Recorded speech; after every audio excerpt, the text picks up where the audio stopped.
Yes, Brandon Adam, we are back again. It's ya boys, the Flex Network, back here covering Seahawks for the Undroppables. You are finding us on the Undroppables podcast network, but we are the Flex Network at the Flex Network One. Brandon Adam, how has your hiatus been? I know that we've both been busy. You know, obviously these are the busy times of the year, but I coach high school sports. These young wrestlers, they're like little Greek gods. Some of them, you know, it's crazy. They're getting back into weightlifting as as the people they look up to. It's like back in the day when Arnold Schwarzenegger was around. You know, there's a lot of these young athletes weightlifting. Back in my day, we were drinking beers on Saturday and wrestling smoking on cigs Sunday. between matches, right? Yeah, Ripping darts before fucking a nice little meat, huh? Yeah. But that was my hiatus. How's yours been?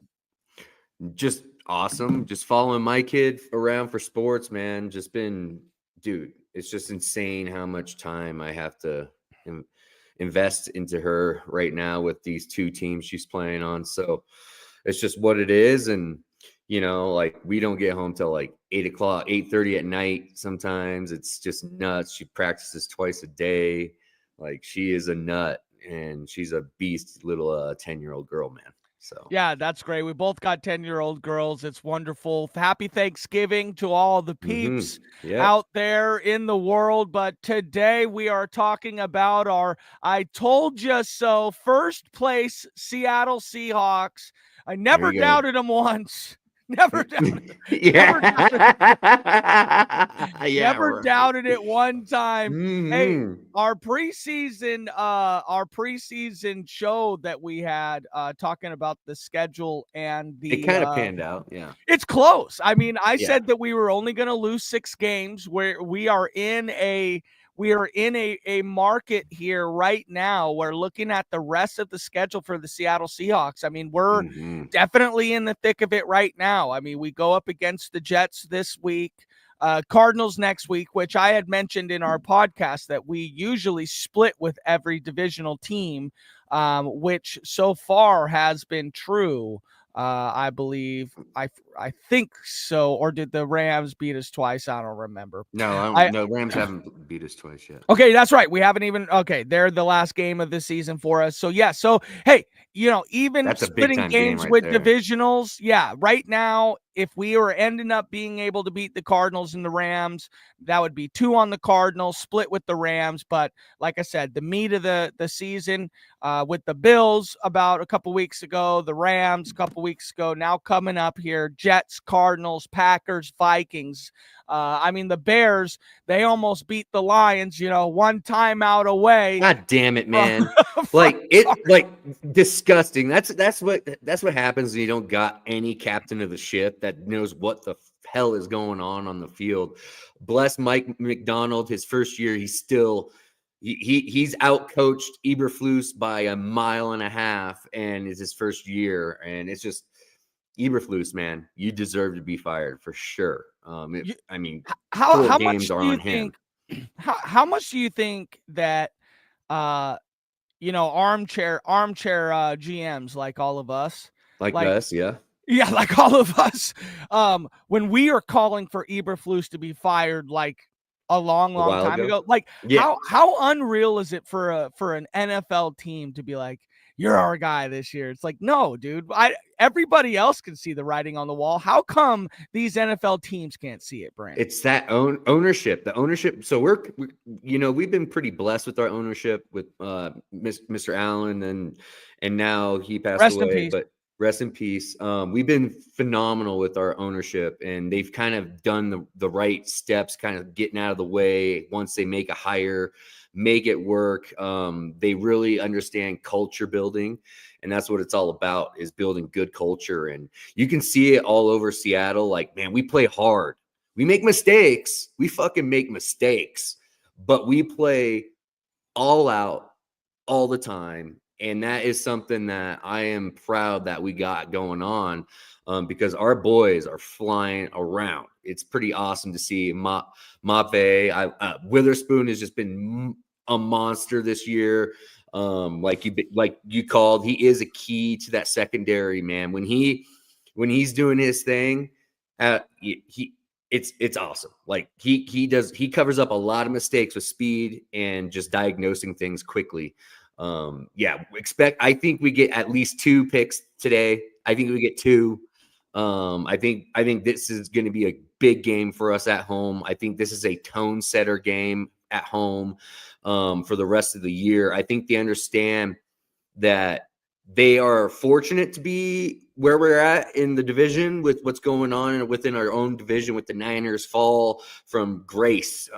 They can't figure it out. The Rams are competitive, but they aren't quite there yet. Their depth isn't there yet on the defensive side of the ball, so they can't hold off, the attack all game.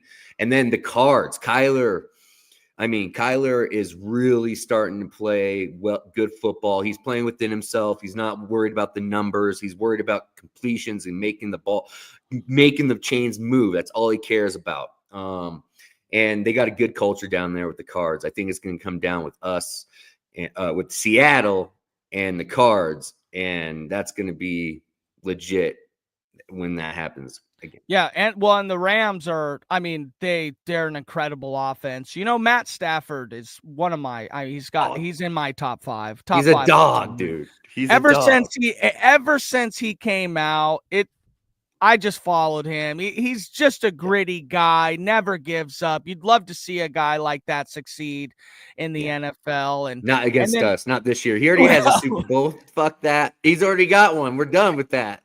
Ever since Matt Stafford's came to LA, it was one of the most painful things in my life because that he absolutely is going to bring it. They have a chance to win every game they play, which is a pretty incredible thing to say for an offense. When you think about an offense you want to buy into every week when you place your sports bets, the Rams got to be on the list because they're going to come out slinging. Now maybe it goes to Kyron, maybe it goes to Cooper. That's what I guess makes the bet so tough, but they're an offense. It's not like a Trevor Lawrence-led team where you never really know if they're going to just throw 6 points in the dirt or 20. But I don't know that they're getting or the Jets. They've been pretty abysmal this year, and I see that we are the favorites by 1.5. So that makes sense. But we should smash these guys. We should smash them. JSN. Let's talk about JSN a little bit, dude. JSN has become a top 10 wide receiver in this league. Let's look at this. Per the receiving yards here in the NFL, he is 9th. So 1, 2, 3, 4, 5, 6, 7, 8, 9th in the league right now as far as passing yards. It's amazing how they finally are starting to use them. They did exactly what we were hoping. We talked about this in the preseason. We wanted to see JSN get his average depth of target down the field a little bit, and that's starting to happen a little bit more. Went back to short stuff last week, but god damn, JSN looked like Rashee Rice last week. So they are really using JSN a lot like Rashee Rice, and that is awesome. I love that because he is our chain mover. He is our engine of the offense, to be honest with you, especially now with DK getting nicked up a couple times now with the knee. He didn't practice. He had limited practice or didn't practice this week as well.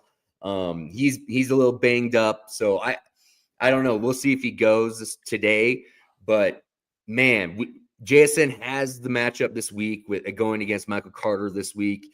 Michael Carter is the weak spot in this defensive secondary out of the slot. Let's get after him. Let's work JSN and get him down the field and up the seam. And it's going to be some darts thrown by Geno Smith today. Let's hope. Every game, it seems like we have one horrible snap that is in the red zone.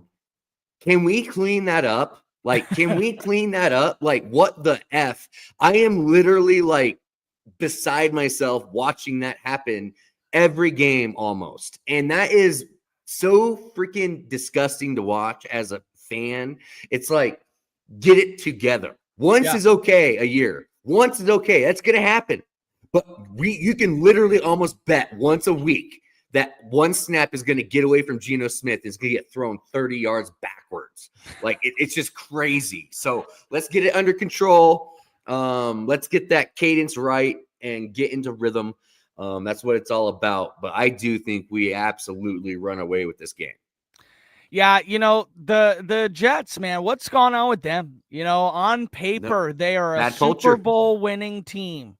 So, yeah, your culture is one thing. Robert Saleh is gone. Now they seem to be cleaning house on the Aaron Rodgers guys. And I mean, a Mike McDonald goes to New York Jets and probably changes everything about them. Absolutely. They would be right in it with his mentality. But what about a Ben Johnson to New York next year? I mean, he won't want it. He won't want it. A-Rod's going to be either he's going to be gone or retired. Like, I don't think he's going to be a Jet in 2025. Okay, well, gone for sure. I like that idea. There's a lot of toying around with going to the Giants. I mean, the Giants would be a healthy fit for somebody like Aaron Rodgers. Raiders. Yep, Raiders could be back in a dome. No, weather to contend with. That's a big deal on the old bones. Tell you what. Hell yeah, dude, it's for real, brother. Like, all my freaking surgery sites hurt in the winter. I know that, so I feel that all day. So it's just, I get it, brother. A-Rod is beat up. He's old, but I don't know. Hey, can I ask you a question? What's that? Top 3 receivers in the NFL as far as receiving yards. Name me 2 that you knew were going to be there. Justin Jefferson. Yeah, Justin Jefferson. Jamar Chase. Jamar Chase is definitely one. Guess who's number 3? I don't know. You'd have never guessed it. Brock Bowers. Oh, God, dude. Brock Bowers is fucking... Isn't he incredible? Dude, wow. Yeah, like, he is something else, dude. Like, I won't, because of Brock Bowers, he was a part of a parlay I placed of $1,000, and it was a 4-legger, and he was part of it, and he won me eight G's yesterday, or on Thursday on Thanksgiving. So I appreciate him very much. You know what's funny about your bets, Brandon? It's when you're on a bit of a cold streak, your bets get a little more simple. But it's always after you win and you win big, the bets you be throwing in the group chat of what you're making, they get crazy. They get wilder. You're like, I got a little bit of money to spare. Let's just throw this out in the ethos.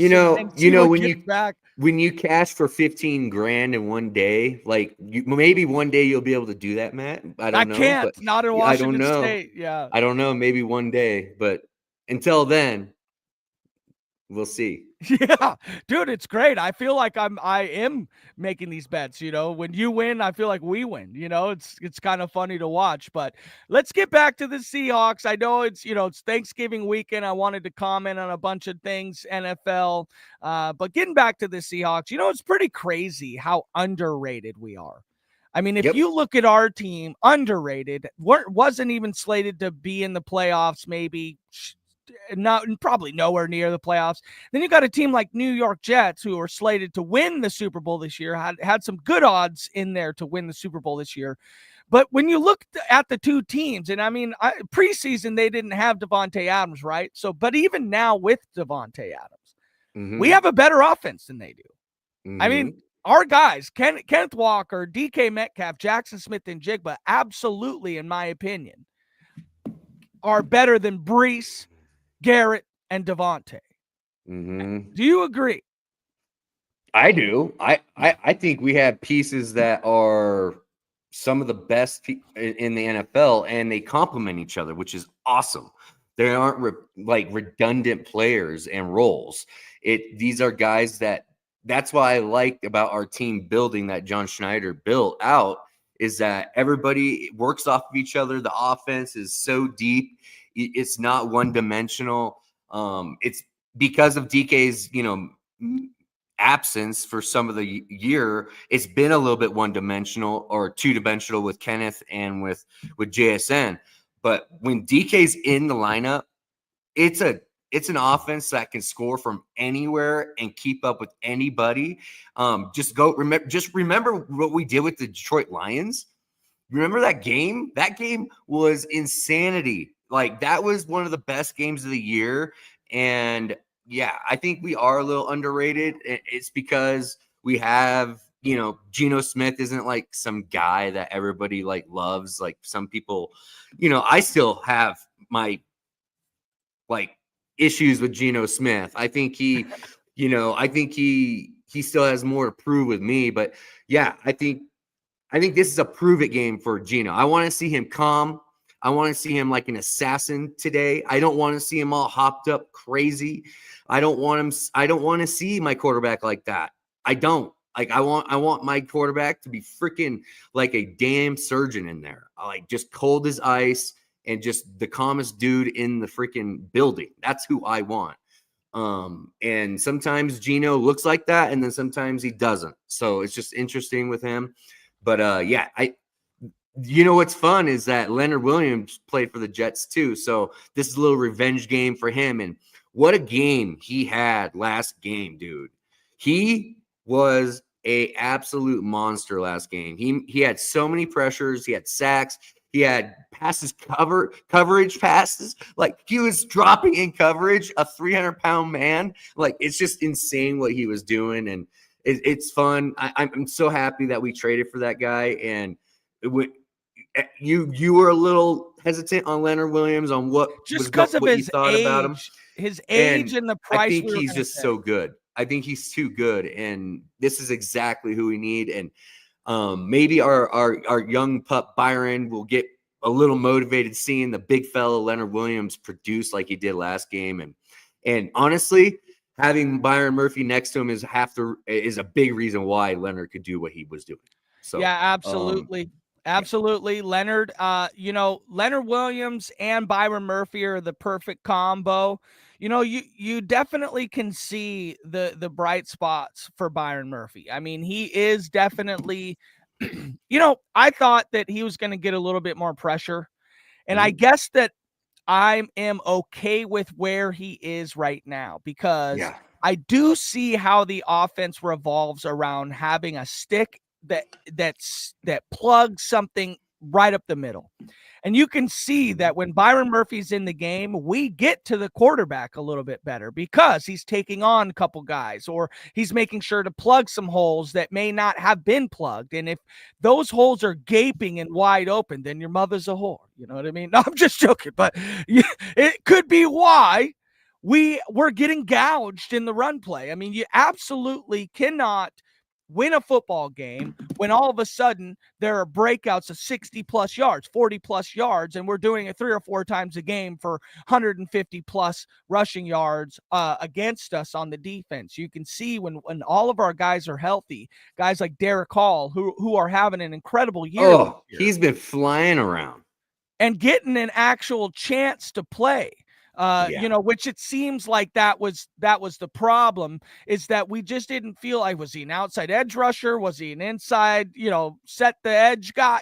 Who knew exactly what he was? But getting something like Derek Hall in the mix in an actual pass rushing, spot. Oh, wow, he's actually good at it. You know what I mean? Yeah. And Tyrese Knight started off really, really slow. Our rookie that we drafted in the third round. He's getting better.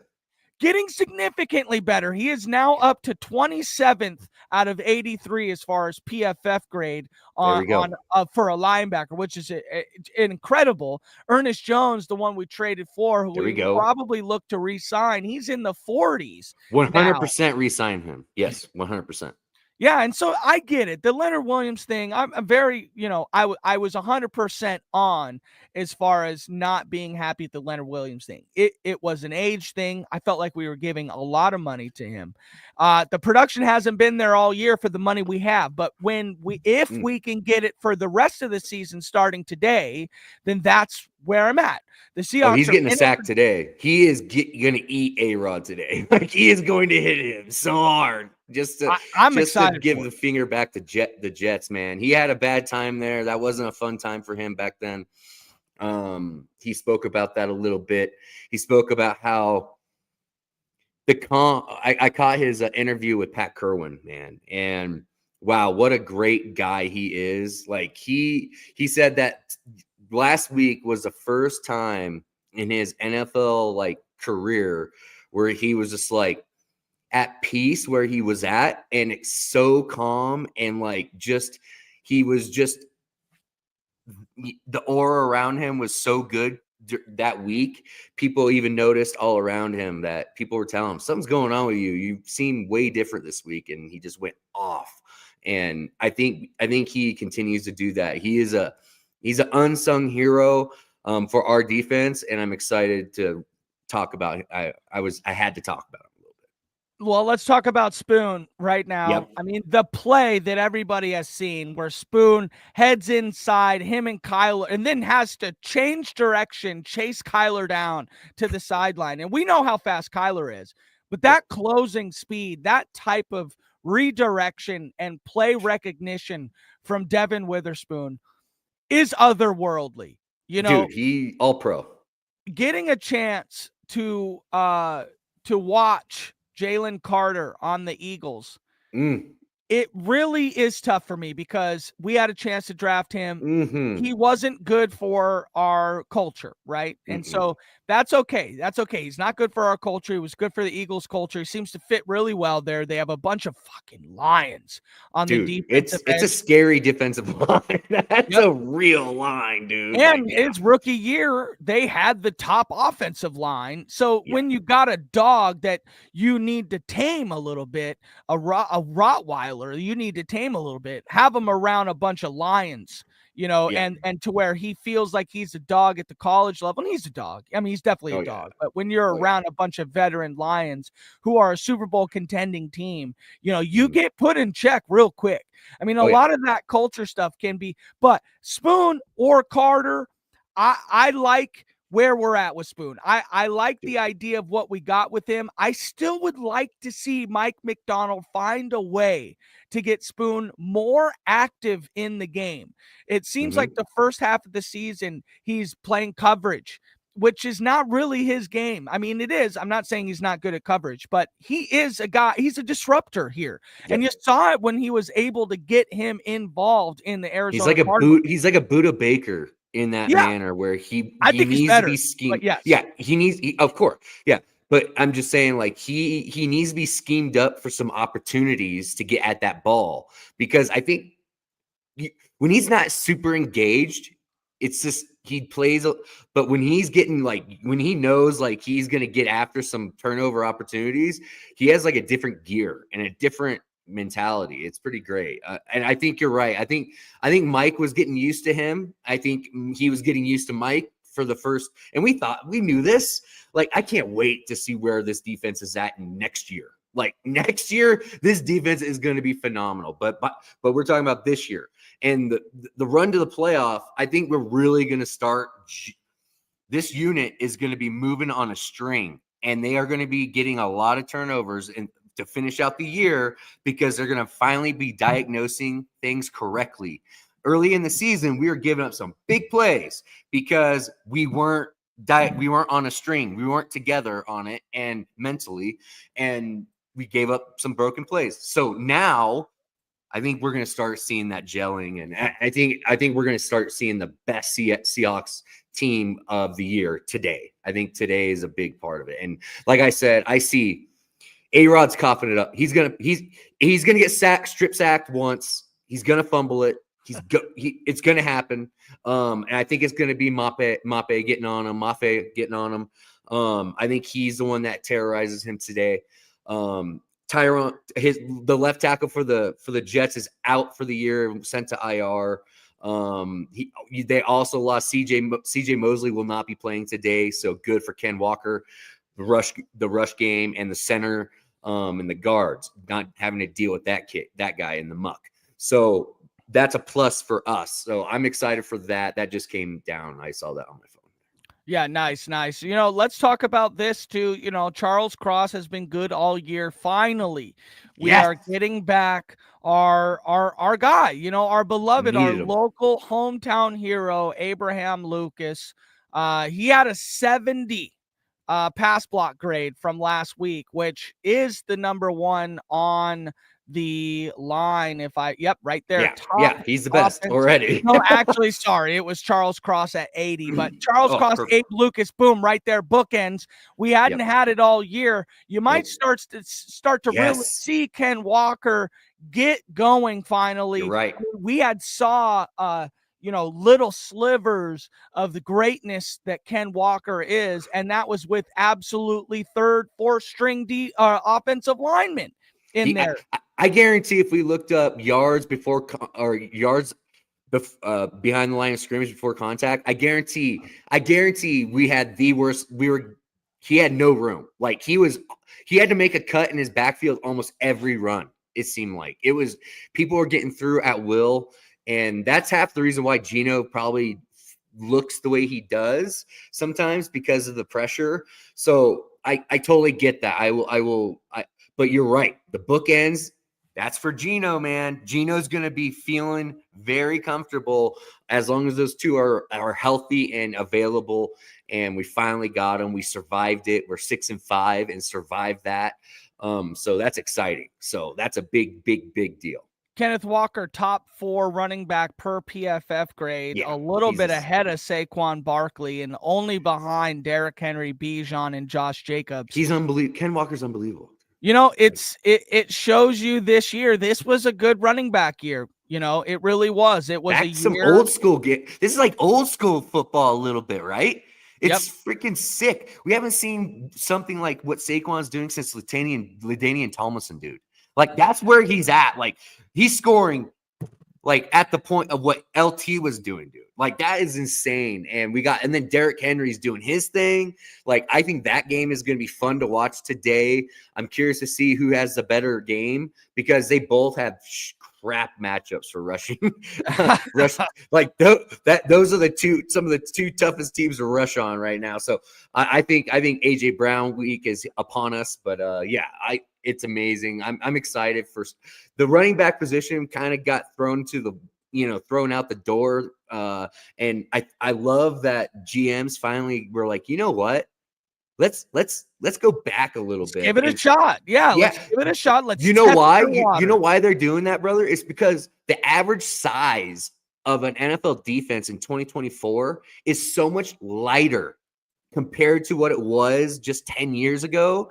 Like, and then if you just keep running a Saquon, a 225-pound monster, and then a 250-pound monster like Derrick, like, you will break those defenses with those guys. So that is why they did that. And you're going to start seeing defenses respond in the draft about this, because they're going to get bigger. And we got smaller. We went small. We're on the smaller side for our linebacking big time.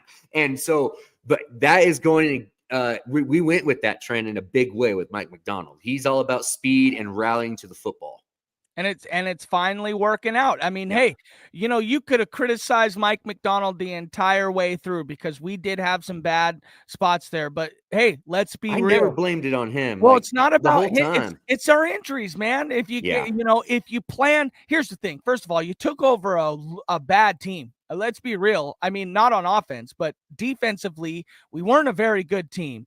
We're still kind of not good as the season, but we're getting better. The whole point is like, hey, if you're looking at what you have in front of you, trying to build the best team, and you're missing 6 pieces of it, you're not going to be able to do well here. Like he was scheming up. We had practice squad rotation defensive line for a couple games.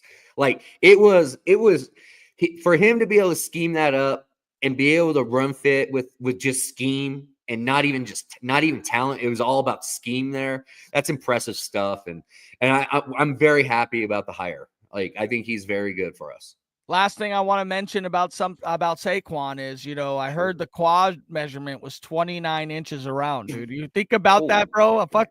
A grown ass man might have a 29-inch waist. Like you put Bro, that somebody is on. Yeah.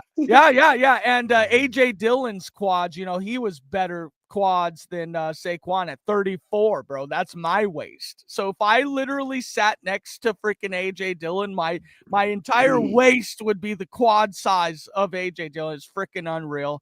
Okay, last thing I wanted to talk about before we get into the nuts of how we think the game's going to go.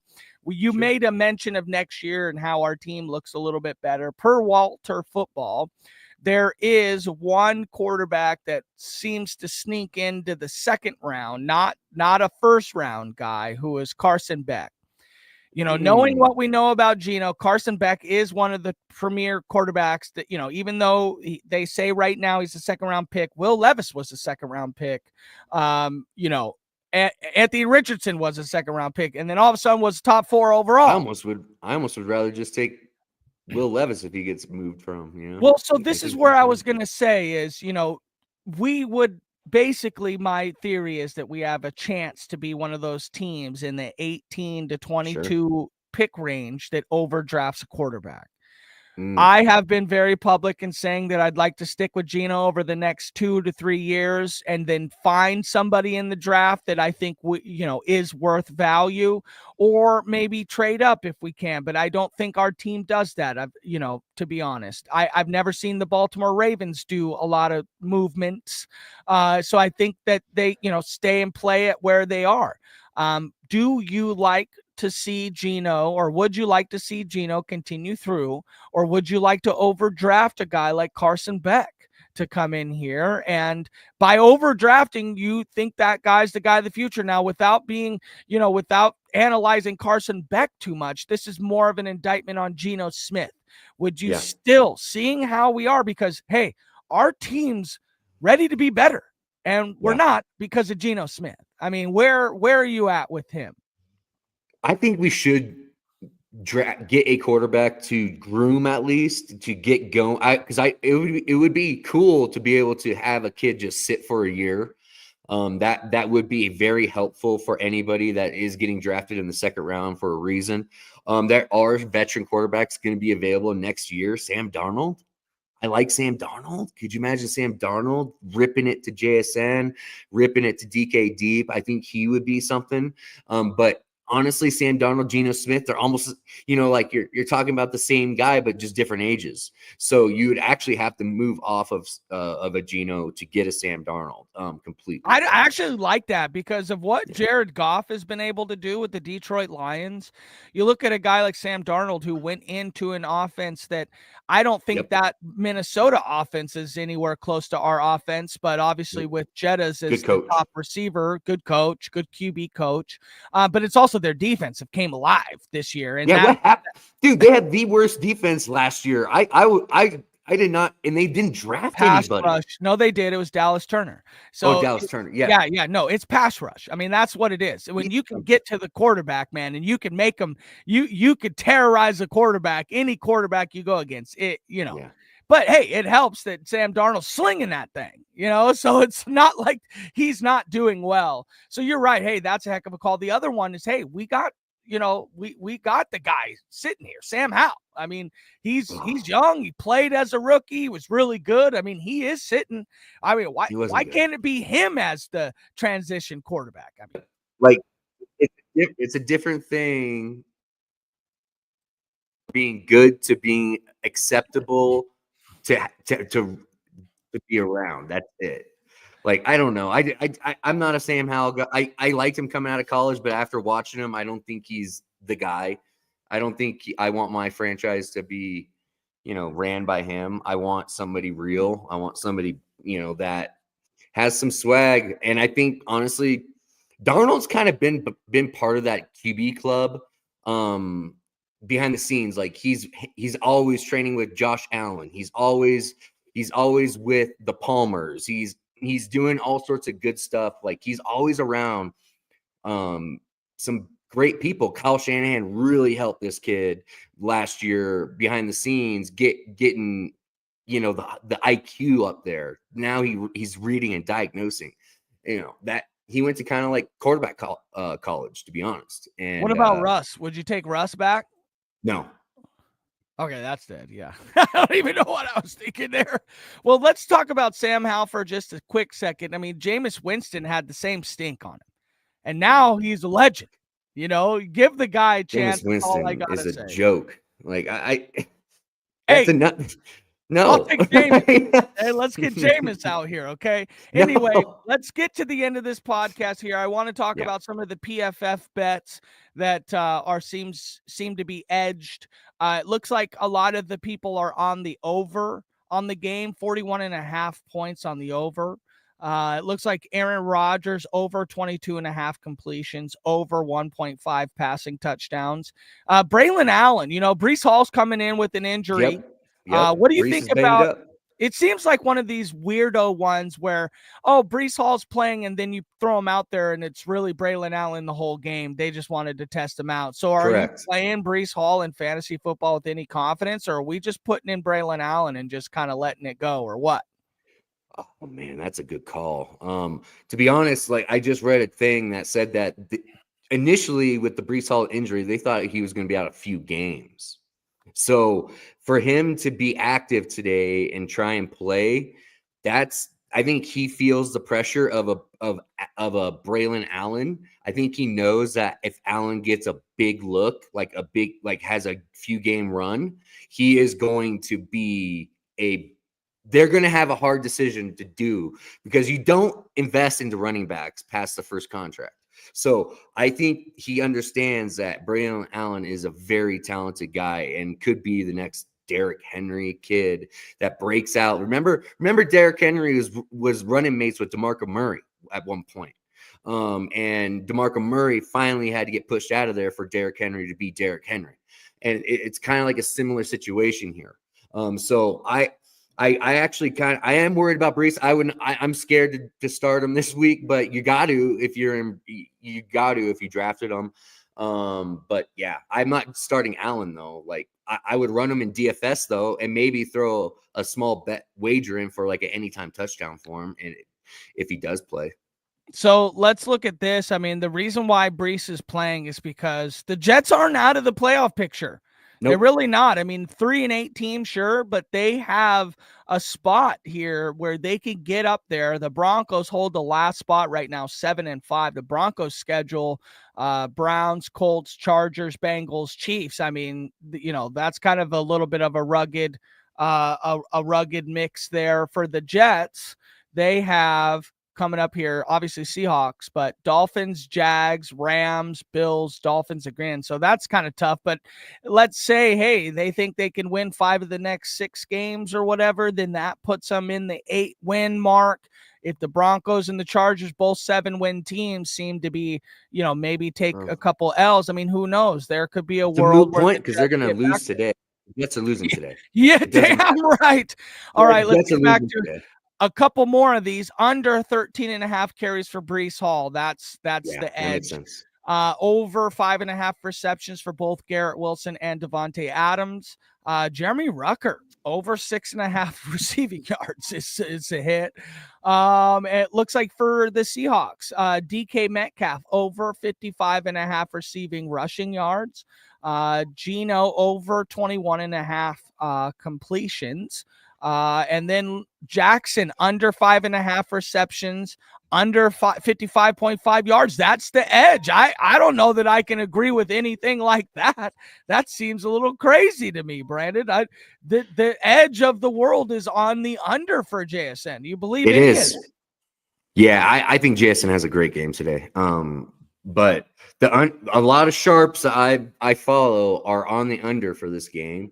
I think that's kind of crazy. I think this game is over. I think it's going to go over. I see JSN getting in the box. I see Ken getting in the box maybe 2 times today, especially with no CJ Mosley. That's a big deal. Like having him not organizing the defense on the from the linebacker spot, that's a big miss. So yeah, I think Ken is going to have a huge day. And like you said, though, our line being back and they're going to finally be in rhythm. That's what people don't understand. They're looking, all these algos are looking at our numbers and production and what we can do with that shit line we had. Now that we got our 2 guys back that are going to help hold it down, you're going to see all of our numbers jump in a big way. I really feel that way. I think we're going to have real good production. Our efficiency is going to be way better. Well, everybody, that concludes our podcast. We are the Flex Network. You can follow us at the Flex Network 1. We are on the Undroppables Podcast Network. You can follow them at the Undroppables. Brandon, Adam, what is the final score for today's Seahawks game? Oh, and remember, 31. You actually said it was it's an away game. That's why it's a 10 a.m. game, because we're going to be over there on the East Coast. Sorry. Far travel. I don't give a shit. I think it's going to be 31-24. 31-24. I was trying to find a score somewhere in that 24-20 range. I'm just going to sit 24-20. That hits the over. That gets us 2 touchdowns, through maybe 3 and a field goal. So that's where I'm at too. Thank you, everybody, for joining us on a game day edition of Seahawks Uncovered. We will catch you guys on the flip side. Happy Thanksgiving.